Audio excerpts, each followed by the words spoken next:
Alright mga kababayan, mapagpalang araw po sa inyong lahat. Ibalitabay po. Ito po mga kababayan, pag-usapan po natin itong pahayag ni attorney tuloy, ni bagong chief PNP, Nicolas Torre mga kababayan, tungkol nga dito kay attorney Harry Roque. Ang sinasabi dito mga kababayan ni PNP chief na itong si Roque, mga kababayan, si Atty. Harry Roque, ay parang 3 warrant po ang kanyang, ay 3 kaso po ang kanyang kinakaharap ngayon. Ay lahat po daw yan mga kababayan, mayroon warrant. Kaya dapat daw ang gawin dito ni Atty. Harry Roque, dahil abogado naman daw siya, ay harapin na lang niya itong mga kaso na to at magpiyansa siya dapat. Wag siyang matakot, sabi ng PNP chief. Wag niyang katakutan itong kaso na to dahil abogado naman siya. At mayroon naman siyang pira para sa kanyang pangdepensa, mga kababayan, di ba? Kasi yung 2 kaso ay mayroon na piyansa. Pero yung isa, yung human trafficking, ay yan po ay walang piyansa.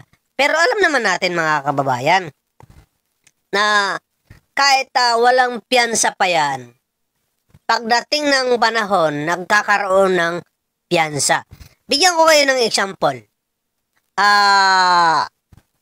Katulad dito kay Jingo Estrada. Diba? Si Jingo Estrada nakakulong. Tapos, walang piyansa yun kasi plunder eh. Pero, anong nangyari? Nakalabas, nakapiyansa, at hanggang ngayon, dinidinig yung kanyang kaso. Si Leila de Lima, walang piyansa rin yun, mga kababayan, kasi drugs yun. Pero after 6 years, 7 years, nakapagpiyansa. Nakalaya si Leila de Lima. Tapos hanggang sa napatunayan na ang kanyang kaso ay gawa-gawa lang ng mga Duterte. Diba?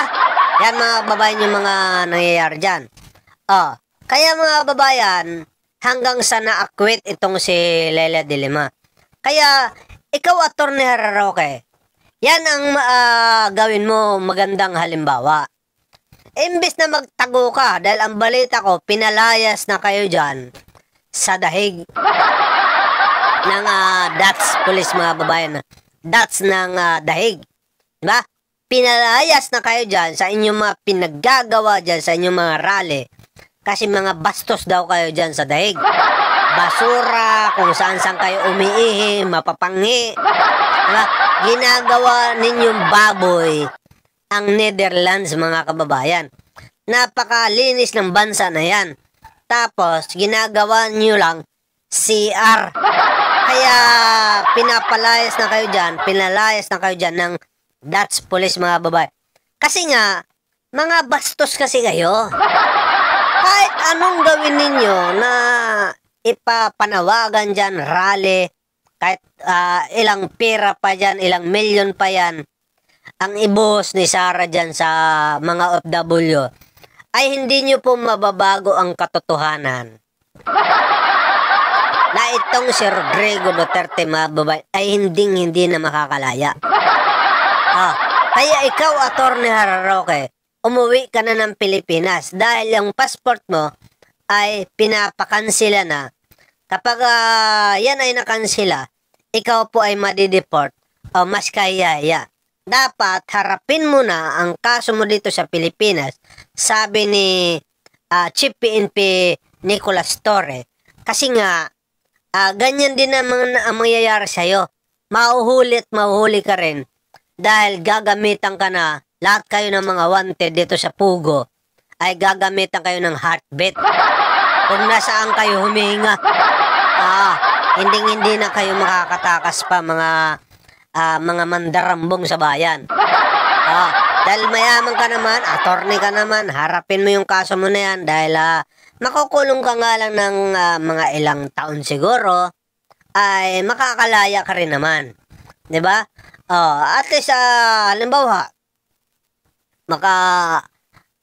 isang taong ka sa kulungan. Sakto, paglabas mo may anak ka na. 'Di ba? Kasi sigurado maraming mga magkakagusto sa'yo dyan sa loob ng kulungan kung sakasakali.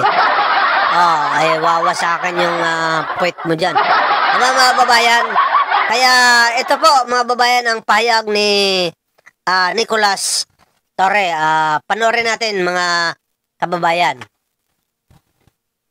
Sir, isa pa po, you are highly regarded po sa pag-aresto po sa mga high-profile cases. Meron pa po tayo isa yung sa warrant of arrest na issue ng Pampanga Court over human trafficking dun kila Cassandra Ong and Harry Roque. What's your mandate on this? And ano po yung mensahe nyo sa kanila? Well, naka 2 over 51 na kami. May 49 pa. Kaya medyo makapapapang laban na ito, makapapapang trabaho pa. As of yesterday, and then, isang araw, 2 weeks ago, nakuha natin yung isa, pangalawa, nakuha natin yung pangalawa, 2 days ago, kaya 2 over 51, may 49 pa natitira. So, I just really, well, I would like to say na this is a case, a valid case, pending before our courts. Abogado naman si Harry Roque, iharapin niya. Kasi, ito yung kaso na hindi mo na pwedeng dalhin sa kalsada o rally. You really have to come and submit yourself to the jurisdiction of the courts and make your case and give your arguments regarding your case. So, I think it is not prudent for the other accused to just surrender themselves. May tatlong kaso kasi ito eh. Ang iba naman is bailable naman eh. So, just surrender yourself to the court, come to the jurisdiction, pay post bail so that you can prepare for your defense. Ngayon, sa mga talagang yung nasa human trafficking na warrant, pasensya kayo, talagang no bail recommended yan dahil napakabigat ng kaso na yan. Hindi yan ordinary yun na parang isa o dalawa lang ang naging biktima dyan at hindi lang kung ano-anong mga kaso-kaso yan. It is a very serious problem, it is a very serious case that they have committed and it was already established by the prosecution service that a probable cause is sufficient, so that information will be filed on them in the proper court. And the court was convinced of the information, that's why they issued the warrant of arrest. Sir, silid ko lang po, kumusta po yung plano na makipag-coordinate tayo sa Interpol on Harry Roque? Standard naman yun. This is a whole government approach. The DFA is cancelling his passport and the other accused so that they will not be able to travel freely at sila ay maibalik dito sa bansa. So, Interpol is just one of the many mechanisms that we can use and we can harness, we can tap para sa pagbabalik dito sa repatriation dito sa Pilipinas. Sir, good morning po. Congratulations again. Sir, naging mas matunog po yung pangalan nyo itong mga nakaraang buwan dahil dun sa mga high-value arrests na kayo po ang nag-lead. Ano pong, under your watch, sir, ano po yung magiging strategy ng PNP sa pag-arresto pa ng mga wanted criminals? Meron tayong dating Bucor Director, Bantag, and dun sa human trafficking pa, sir. Ano pong magiging strategy ng PNP under your watch? All out naman tayo dyan sa ating operations against wanted persons. Talagang tuloy-tuloy tayo dyan at matter of time before we get them,